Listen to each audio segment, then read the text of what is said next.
kept safe, and the aim was to create secure conditions in which they could return to their homes.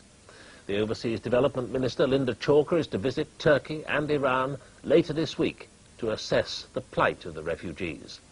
And in an apparent change of heart, the Turkish government is allowing some 20,000 Kurds down from the mountains into a transit camp inside Turkey itself.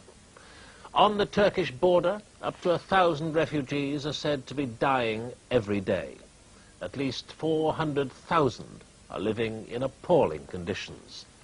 Our correspondent, Jeremy Bowen, has been to camps at Çukurca and Zumlu along the Turkey-Iraq border. At first light, the bodies of the children who died in the night are brought down from the mountain at Çukurca. Hundreds have been killed by cold, hunger, and diseases caused by the filth around them, despite the relief effort. Some are taken to this makeshift mortuary in the local mosque. A family who could find no other shelter sleeps a few feet from the bodies. Outside, the dead are left by their relatives. They have no hope of giving their children and grandchildren a decent funeral, so they deposit them at the local mosque and hope that someone else will. Çukurca is a desperate place, but it's one of the more accessible camps.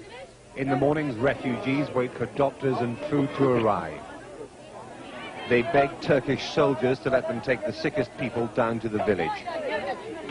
The soldiers, though, believe some refugees are faking illness to get off the mountain and are hard to persuade.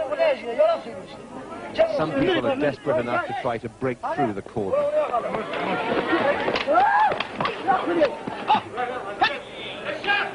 The young Turkish conscripts are under orders to stop them.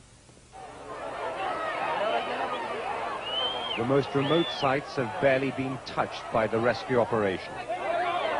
The few lorries that get through to a Zumlo camp high in the mountains are besieged by refugees. Only the young and the efficient process which prevents starvation at a price.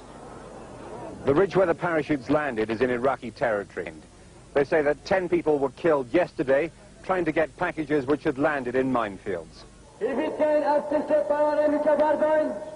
Through a tannoy, Turkish soldiers told the refugees to stay out of the minefields.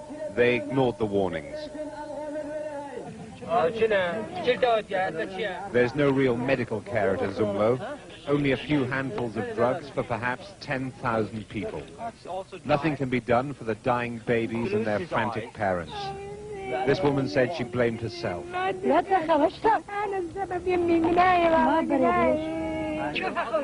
The babies die from gastroenteritis and pneumonia, according to the only doctor, a refugee, who stays at the camp, and the medical student who helps him.